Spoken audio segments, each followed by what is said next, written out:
How to generate landscape image in Gemini. Let's get started.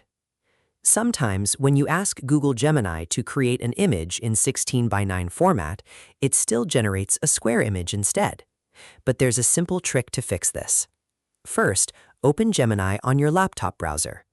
Now upload a reference image that already has the aspect ratio you want.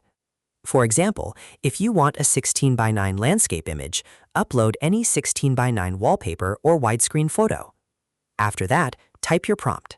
For example, generate a realistic mountain cabin in snowy weather with smoke coming from the chimney. Use the uploaded image as the reference for the final aspect ratio. The important part is telling Gemini to use the uploaded picture as the aspect ratio reference. Now generate the image. As you can see, the final result is now in landscape 16:9 format instead of a square image. If you want another ratio like 9:16 for mobile wallpapers or shorts, just upload a 9:16 image as the reference. That's it.